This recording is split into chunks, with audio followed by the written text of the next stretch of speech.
भोक्तारं यज्ञतपसां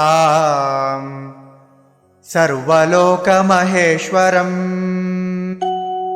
सुहृदं सर्वभूतानां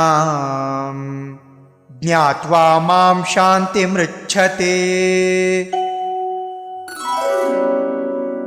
इति श्रीमद्भगवद्गीतायां श्रीकृष्णार्जुनसंवादे ज्ञानकर्मसंन्यासयोगो नाम पंचमोऽध्यायः।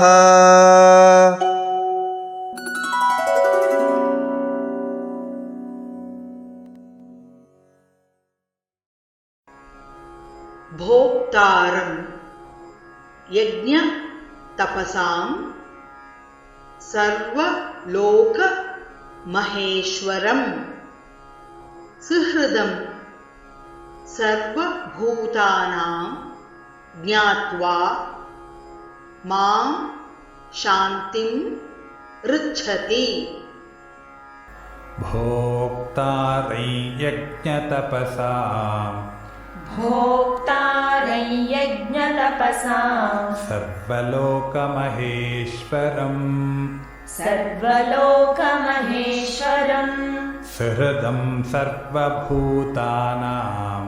सुहृदं सर्वभूतानां ज्ञात्वा मां शान्तिमृच्छति। भोक्तारै यज्ञतपसां सर्वलोकमहेश्वरम्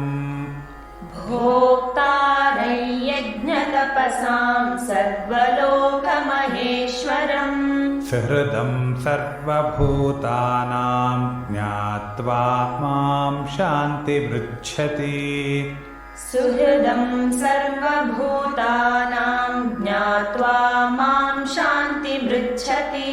भोक्तारै यज्ञतपसां सर्वलोकमहेश्वरम् सुहृदं सर्वभूतानां ज्ञात्वा मां शान्तिमृच्छति।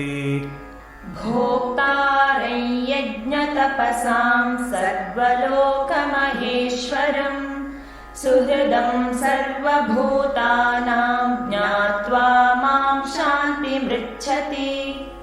ॐ तत्सदिति श्रीमद्भगवद्गीतासूपनिषत्सु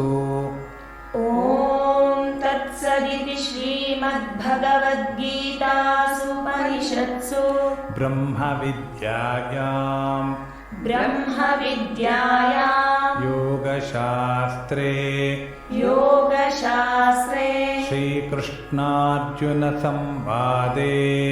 श्रीकृष्णार्जुनसंवादे